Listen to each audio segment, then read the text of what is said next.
All right, let's dive into a part of your body that's a true marvel of biological engineering, but one that almost never gets the spotlight: the ureter. Yeah, I know. It's the tube that connects your kidneys to your bladder. But calling it just a tube is like calling a smartphone just a piece of glass. As we're about to see, there's so much more going on. So let me ask you a question. How does urine actually get from your kidneys down to your bladder? Now, if your first thought is, gravity, you're not totally wrong, but you are only seeing the tiniest piece of a much more incredible picture. You see, it's way more complex than just gravity. Your body has this incredibly sophisticated system that actually works against gravity sometimes. It's why this whole process works perfectly whether you're standing up, lying down, or, hey, even floating around in space. The ureter isn't some passive pipe. It's an active, you might even say intelligent, transport system. Okay, so let's get into the primary mission of these smart pipes, because this is all about purposeful, controlled, and really elegant movement. The key phrase here, the one I really want you to remember, is actively transport. The ureter doesn't just let urine trickle down, no way. It actively propels it forward. It does this with this amazing rhythmic wave of muscle contractions, a process called peristalsis, that pushes these little packets of urine, called boluses, all the way down to the bladder. So, where does this wave even come from? I mean, how does the ureter know when to squeeze? Well, the answer isn't in the muscle itself. It all starts with a tiny, invisible electrical signal.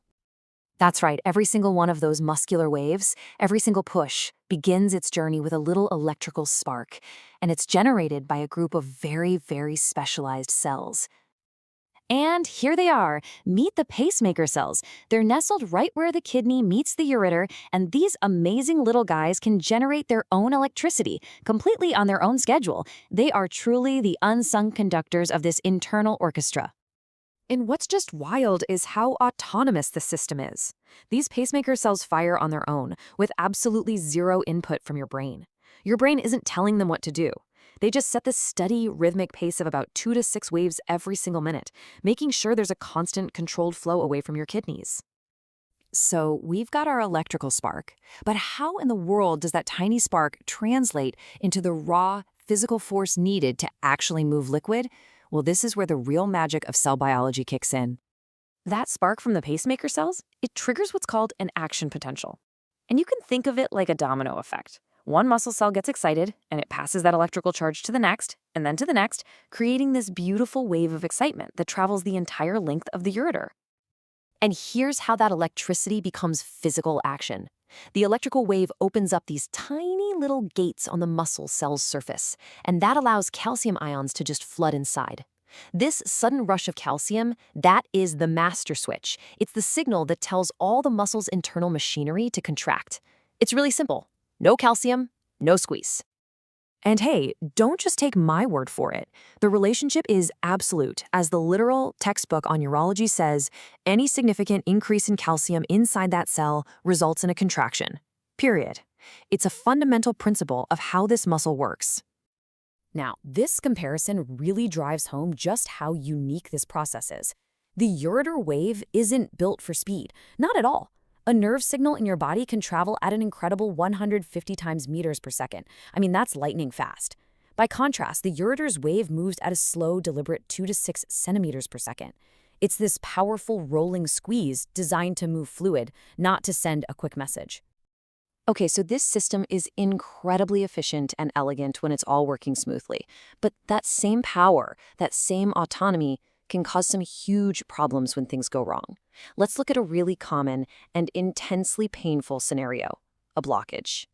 So what happens when something like a kidney stone gets stuck and blocks the path? It basically creates a dam. But here's the problem. The pacemaker cells, they have no idea there's a blockage. They just keep firing. And the muscle responding to that signal just keeps trying to squeeze again and again. A normal contraction can generate a pressure of up to 80 centimeters of water. Now just imagine that powerful force pushing against a complete blockage, over and over and over. The pressure just builds and builds behind that stone, stretching the ureter and the kidney. In that intense pressure, that is what causes the absolutely excruciating pain of a kidney stone. But here's the brilliant part. Understanding this whole process is exactly how we figured out how to treat it. Medical therapy uses drugs that target these very mechanisms. Remember that calcium master switch we talked about? Well, some of the most effective medications work by blocking those calcium channels. Less calcium gets into the cell, which means the muscle relaxes, the ureter gets a little wider, and hopefully the stone can pass. It's a perfect example of science directly informing treatment. All right, we're on to the final step of the journey. Because, you see, getting the urine into the bladder is only half the battle. Keeping it there is just as important. This is the ureterovesical junction, or UVJ, and honestly, it is a masterpiece of anatomical engineering. The ureter actually tunnels through the bladder wall at an angle, which creates this natural flap valve. So as the bladder fills up and the pressure inside rises, it presses this flap shut. It's a brilliant, simple way to prevent urine from flowing backward into the kidneys. So when the UVJ works correctly, urine flow is strictly one way. But if that valve fails, it can lead to a condition called vesicoureteral reflux, or VUR. And this is a big deal because it means urine from the bladder, which isn't sterile, can flow back up towards the kidneys, leading to some pretty nasty infections and even permanent damage. Now, this valve failure can happen for a few reasons. Sometimes a person is just born with an anatomical setup where the tunnel isn't quite long enough. Other times, really high pressure inside the bladder can literally overwhelm the valve. And get this, if the ureter's own push, its own peristalsis, is too weak, that can also cause the whole one-way system to fail. It's all so interconnected. So there you have it. The ureter is so much more than a simple tube. It's a self-starting, electrically driven, muscular pump with a brilliant one-way valve system built right in. It's just a powerful reminder that even the most overlooked parts of our bodies are performing these incredible feats of engineering every single second of every single day. And it really makes you wonder, doesn't it? What other simple parts of you are hiding this kind of incredible complexity?